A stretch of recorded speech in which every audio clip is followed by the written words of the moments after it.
વાત કરીએ છોટાઉદેપુરની છોટાઉદેપુરના ઉંડાળમાં પ્રાથમિક સુવિધા માટે પોકાર કે જ્યાં ભીલપુર ગામના લોકો પ્રાથમિક સુવિધાઓથી વંચિત છે ત્યારે મોટા ભાગની ગ્રામ પંચાયતોમાં વહીવટદારનું શાસન કે જ્યાં તલાટી નિયમિત હાજર ન રહેતા હોવા સ્થાનિકોનો આક્રોશ છે ત્યારે સુવિધા મળતી નથી તો વેરો શેનો તેવું ગ્રામજનો કહી રહ્યા છે। જિલ્લાનું ભીલપુર પંચાયત આવેલું છે। હવે ત્યાં અમારે 5 થી 6 ગામની પંચાયત છે। અછાલા લાગે, ભરકુંડા, અછેટા, ભીલપુર, ચોરવાના, વિજોલ। આજે અમારા તલાટી પણ અહીંયા ચાર્જમાં આવે છે। હવે અમે 8 વાગ્યાના બેઠા છે, 11-12 વાગે તલાટી સાહેબ આવ્યા। હવે ત્યાં અમારે તો બીજું એમને કઈ પૂછવું નથી, પણ ખરેખર આટલા મોટી પંચાયત હોય તો એમાં બધાને તકેદારી લેવી જોઈએ કે તલાટી એ લોકોને ખરેખર પંચાયતમાં હોવો જોઈએ અને કામ વારંવાર લોકોને અગવડ જે કામ કરવાની કાયમ બેહી રહેવું પડતું છે, અગવડો કઈ થતી નથી।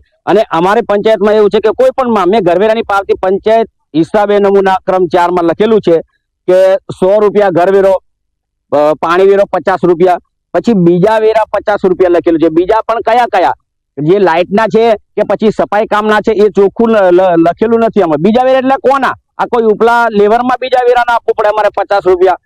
આજે 2023 ની પાવતી છે તો કઈ પણ કામ હોય એટલે નવી પાવતી કરાવવાની। લોકો જોડે હમણાં મજૂરી કરીને ખાતા હોય 200 રૂપિયા નીકળે નહીં। જે 2023 ની પાવતી ચાલવી જોઈએ। આજે જે સામાન છે સાફ સફાઈનું અંદર ઓફિસમાં એમને એમ ગાંઠિયા સામાન પડેલું છે, તો પંચાયતનું જે કર્મચારી જે સફાઈ વાળા હોય તો એ લોકોને આપી દેવું જોઈએ ને। અને અમારે તો એવું છે કે તલાટીની અવશ્ય માંગણી થવી જોઈએ ને તલાટી અહીંયા રહેવો જોઈએ કાયમ માટે।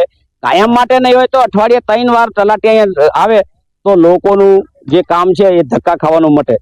આ લોકો કહે છે કે પાણીનો વેરો અને પાણીનો વેરો 50 રૂપિયા લખે છે, બીજો વેરો 50 રૂપિયા લખે છે, તો પાણી નર બનાવીને પણ પાણી આવતું નથી।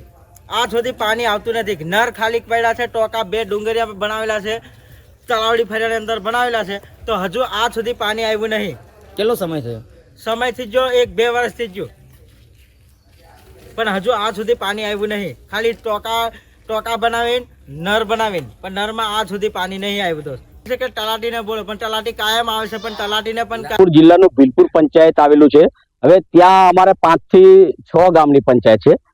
અછાલા લાગે, ભરકુંડા,